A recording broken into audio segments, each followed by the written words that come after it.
The Duke of Edinburgh has bowed out of public life to cheers and a rousing rendition of "For." He's a jolly good fellow played by the band of the Royal Marines. It rained heavily on his final parade, necessitating a raincoat and bowler hat as Prince Philip, 96, performed his last solo engagement almost 70 years after his first. The weather failed to dampen the enthusiasm of an umbrella-wielding crowd who had gathered outside Buckingham Palace, and whose applause was rewarded with a wave of acknowledgement by the Duke as he walked off the palace forecourt and into retirement. Philip, who announced that he was stepping down in May, had chosen the forecourt of Buckingham Palace and a Royal Marines military parade to stage his final solo act as Captain General of the Royal Marines. He took the royal salute and inspected an honor guard to mark the finale of the 1664 Global Challenge, a series of endurance feats by Marines to raise awareness of and funds for the Royal Marines charity. Among those he met were Corporal Will Gingell, 33, and Corporal Jamie Thompson, 31, who had run 1,664 miles over 100 days, and SGT Matt Burley, a physical training instructor, who swam 1,664 lengths underwater over 10 days. "You all should be locked up," Philip joked in characteristic fashion.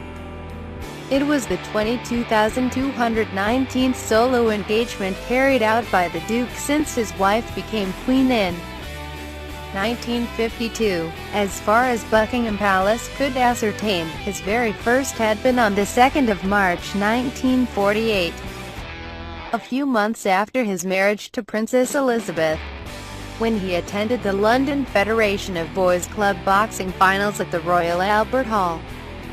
The court circular recorded that the prince, then aged 26, presented the prizes, a Royal Navy man to the Corps who was mentioned in dispatches during the Second World War. Philip's choice of the Royal Navy and Marine Corps engagement as his last was described as an honor and brilliant by Lt. Colonel Gary Green, who devised the 1664 Global Challenge. "Of having the Duke as the head of the Corps," he said, "it makes the Corps exceptional. It builds our commando spirit, and he's a wonderful figurehead for all Royal Marines to look up to." Philip, who may still accompany the Queen at times, has been among the most active of the royals right up to retirement. This year he has spent 52 days carrying out public engagements, more than the Queen and the Duke and Duchess of Cambridge at 49, 45, and 39 days respectively, but not as many as his daughter, the Princess Royal, who has clocked up 111 days so far, or his eldest son, Charles, at 89 days. Lady Myra Butter, who has known Prince Philip since childhood, told Radio 4's Today, "I'm sure that he won't disappear. He will be greatly missed by everybody. He's been such a stable character in all our lives. He's always there, and he's always been there for the Queen, and I think we're very, very lucky to have him." The Prime Minister, Theresa May, tweeted a tribute to the Duke, saying, as he carries out his final public engagement, "I thank the Duke of Edinburgh for a remarkable lifetime of service. I hope the Duke, after 22,219 solo engagements since 1952, can now enjoy a well-earned retirement. He may be bowing out of public life, but not as dramatically as readers of the Daily Telegraph's website were informed on Wednesday, when an accidental slip of the keyboard resulted in the headline, Hold.